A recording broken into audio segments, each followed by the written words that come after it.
எங்கட வீட்டுக்குள்ள எனக்கு பிறந்த ஆம்பளை பிள்ளையோட ஏன் பொம்பளை பிள்ளை வைக்க எனக்கு தைரியம் இல்லைண்டா, எனக்கு நான் அந்த விஷயத்தை கட்டுப்பாடு ஆகிக்கிறேன்டா, ஏன் பிள்ளை எந்த தைரியத்தோடு நான் நடத்துகிறேன் என்பதை ஒவ்வொருவரும் சிந்திக்க கடமைப்பட்டது. بالجنة سبقت يا للبشرى يا للبشرى أولهم والد عائشة زوج رسول. الحمد لله إن الحمد لله نحمده ونستعينه ونستغفره ونؤمن به ونتوكل عليه ونعوذ بالله من شرور أنفسنا ومن سيئات أعمالنا من يهده الله فلا مضل له ومن يضلل فلا هادي له وأشهد أن لا إله إلا الله وأشهد أن سيدنا ونبينا ومولانا محمد وعلى وصحبه وسلم تسليما كثيرا أما بعد فقد قال الله تعالى في القرآن الكريم والفرقان المجيد أعوذ بالله من الشيطان الرجيم بسم الله الرحمن الرحيم يا نساء النبي لستن كأحد من النساء إن اتقيتن فلا تخضعن بالقول فيطمع الذي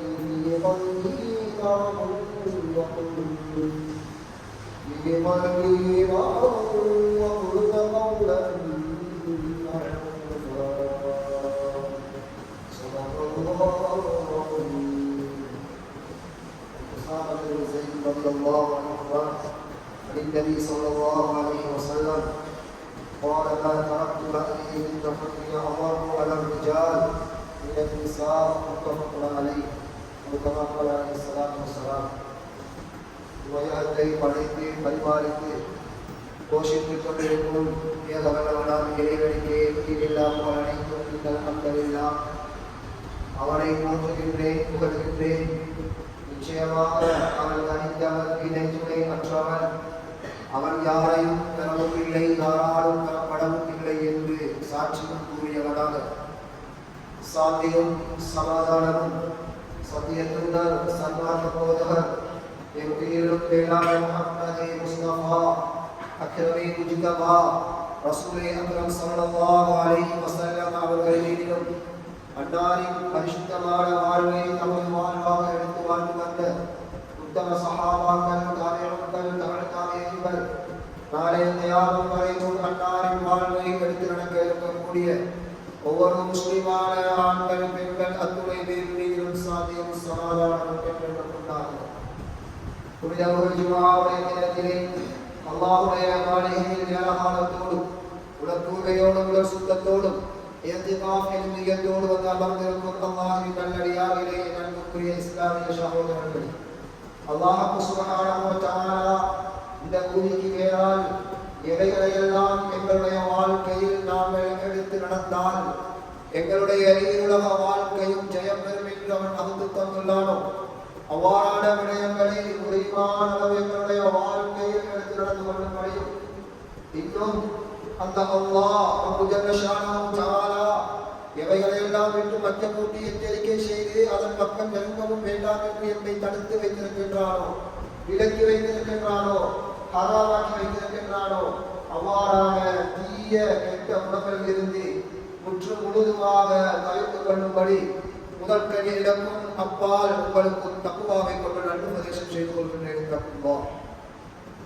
அன்பு நிறைந்த அல்லாஹ்வின் நல்லடியார்களே, இஸ்லாமிய சகோதரர்களே, அல்லாஹ் சுப்ஹானஹு வ தஆலா இந்த பூமிக்கு மேலாக மனிதர்களை படைத்து இந்த மனிதர்கள் அவர்களுடைய பல ஏற்பாடுகளை அல்லாஹ் தஆலா எதற்காக வேண்டி செய்து தந்திருக்கின்றார். அன்பானவர்களே, மனிதர்கள் என்று சொல்லக்கூடியவர்கள் ஒருவர் இன்னொருவரின் பக்கம் தேவையுள்ளவர்களாகத்தான் அல்லாஹ் தஆலா படைத்து வைத்திருக்கின்றார். மனிதர்கள் என்று சொல்லக்கூடியவர்கள் அவர்கள் பலகீனமானவர்கள். நிச்சயமாக இன்னொருவருடைய உதவி அவர்களுக்கு தேவையை இருந்து கொண்டே இருக்கிறது என்பதையெல்லாம் நாம் அறிந்த விடயமாகவே இருந்து கொண்டிருக்கிறது. அன்பானவர்களே, இதன் அடிப்படையில் அல்லாஹ் தஆலா இந்த உலகத்தில் மனிதர்களுக்கு என்று சொல்லி சில உறவு முறைகளை அல்லாஹ் தஆலா படைத்து வைத்திருக்கிறார். இஸ்லாம் இந்த உறவு முறைக்கு கொடுத்திருக்கக்கூடிய பங்களிப்புகளை பாருங்கள் சகோதரர்களே. இஸ்லாம் இரத்த பந்துக்களோடு எந்த முறையில் வாழ வேண்டும் என்பதை எவ்வாறெல்லாம் அழகாக எடுத்துச் சொல்லியிருக்கிறது என்று பார்ப்போமே. ஆனால் ஹபீப் ஸல்லல்லாஹு அலைஹி வஸல்லம் அவர்கள் சொன்னார்கள், லா யதுகுலுல் ஜன்னah, சொர்க்கம் நுழைய மாட்டாரு யாரு இரத்த பந்துக்களுடைய உறவை துண்டிச்சு வாழுகிறாரோ அவர் சொர்க்கம் நுழைய மாட்டாரு. அன்பானவர்களே, இஸ்லாம் இரத்த பந்து உறவுகளோடு இணைந்து பின்னி பிணைந்து வாழச் சொல்லியிருக்கிறது. இஸ்லாம் உறவு முறைகளோட நல்ல முறைகளோட வாழச் சொல்லியிருக்கிறது. இஸ்லாம் எங்களுடைய தாய் அல்லது எங்களுடைய தகப்பன் மாற்று மதத்தில் இருந்தாலும் சரி, அவர்களோடு நல்ல முறையில அழகான முறையில உபகாரம் செய்து வாழுங்க என்று சொன்ன மார்க்கம் இஸ்லாமிய மார்க்கம். அன்பானவர்களே, அல்லாஹ்வின் நல்லடியார்களே, இப்படி உறவு முறைகளை பற்றி தெளிவாக ஆழமாக அழகாக எடுத்து உரைத்த இந்த இஸ்லாமிய மார்க்கம் சில உறவு முறைகளுக்குள் வரையறையை இஸ்லாம் விடுத்துள்ளது. அன்பானவர்களே, அதுதான் இன்றைய ஜும்ஆவுடைய குத்பா. இன்றைய குத்பாவுடைய பிரதான தலையங்கம். அன்பானவர்களே, இதுதான் அன்பானவர்களே, எந்த உறவு மஹரமியத்தான உறவு ஒன்று இருக்கிறது, அபிதவியத்தான உறவு ஒன்று இருக்கிறது. இந்த இரண்டு உறவையும் பற்றி இஸ்லாம் எனக்கு சொல்ல மறுக்கல்ல, ஒரு காலமும் சொல்ல மறந்துவிடவும் இல்லை. நபிகளார் அதை பற்றி சொல்றதுக்கு கஞ்சத்தனமும் காட்டல்ல, மிக தெளிவாக ஆழமாக எனக்கு சொல்லி தந்துட்டு தான் போகிறார்.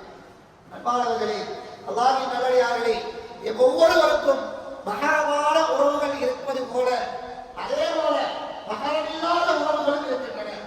இந்த உறவுகளோடு எந்த முறையில் வாழ வேண்டும் என்பதை இஸ்லாம் சொன்னது போல எந்த ஒரு மாற்றமும் சொன்னது கிடையாது. நான் நினைக்கிறேன் இஸ்லாத்தை விளங்கின நாங்க, இஸ்லாத்துல ஈங்கிற நாங்க இதை யாராலும் செஞ்சுக்கிறோமோ இல்ல சகோதரர்கள், எங்களுக்கு தெரியும் ஷைத்தான் மூலமாக வருவார் என்று. சொந்த பிள்ளையோட ஏட சொந்த ஆண்டவனோட ஏட சொந்த பொம்பளை பிள்ளைய நாங்க தூங்க விட தயார் இல்லைண்டா. சிந்திச்சு பாருங்க, உள்ளத்துக்கு எடுத்து பாருங்க. வயசு வந்த ஏட பொம்பளை பிள்ளைய எத்தனையோ மணித்தியான பிரயோகம் செய்து கிளாஸுக்காக படிப்புக்காக இன்னொரு தேவைக்காக தனியா அனுப்புகிறோமே சகோதரர்களே. யார்கிட்ட போய் சொல்றது? எங்களை வீட்டுக்குள்ள எனக்கு பிறந்த ஆம்பளை பிள்ளையோட ஏட பொம்பளை பிள்ளை வைக்க எனக்கு தைரியம் இல்லைண்டா. எனக்கு நான் அந்த விஷயத்தை கட்டுப்பாடு ஆகிக்கிறேன்டா. ஏழை பிள்ளை எந்த தைரியத்தோடு நான் அனுப்புகிறேன் என்பதை நானும் நீங்களும் எங்களோட குடும்பம் ஒவ்வொருவரும் சிந்திக்க கடமைப்பட்டு சிந்திப்பாங்க. இஸ்லாம் எவ்வளவு ஆளும் இதெல்லாம் தாண்டி தாழையாக அனுப்பி கொண்டிருக்கிறோம். நபி ஸல்லல்லாஹு அலைஹி வஸல்லம் அவங்க சொன்னாங்க, எனக்கு பின்னால எந்த உம்மத்துக்கு ஒரு சோதனை ஒன்றிக்குமெண்டா, இந்த சோதனையில ஆக பெரிய சோதனை என்ன தெரியுமா? ஆண்களுக்கு ஒரு சோதனை பயப்படுறேன். ஆண்களுக்கு பெண்களின் ஊடாக ஆண்களுக்கு ஏற்படுகின்ற அந்த சோதனை தான் மிகப்பெரிய ஒரு சோதனை, மிகப்பெரிய ஒரு பித்துதான் என்று அப்படின்னு ஸல்லல்லாஹு அலைஹி வஸல்லம் சொன்னாங்க. பெண்களை பார்த்து அவங்க ஒரு வார்த்தை திரும்பி பார்த்துட்டா இந்த ஆண் மனதில எத்தனையோ பல அர்த்தங்கள் அங்கே பூப்பொழிந்து கொண்டிருக்கிறது. அதனால எங்கேயோ போய் சொல்லக்கூடிய வார்த்தைகள் எங்கேயோ ஆரம்பித்து எதிரையோ போய் முடியக்கூடிய பல சம்பவங்களை தினந்தோறும் நாங்கள் பார்த்து கொண்டுதான். அல்லாஹ் அப்படித்தான் பெண்களை படைக்கிறார். அழகாக அவர்களை பார்த்தா எங்களை உள்ளம் கவரக்கூடிய அளவுல அல்லாஹ் அப்படித்தான் படைத்து வைத்திருக்கிறார். இப்படி படைத்த ரப்புதான் வரையறைத்து இருக்கிறார். இந்த மகரம் இல்லாத அந்த பெண்களோட ஆண் பேசுவதும் ஆண்களோட பெண் பேசுவதும் உங்களுக்கு ஹராம் என்று அல்லாஹ் தஆலா வரையறை. இன்னைக்கு நாங்க என்ன சொல்றோம்?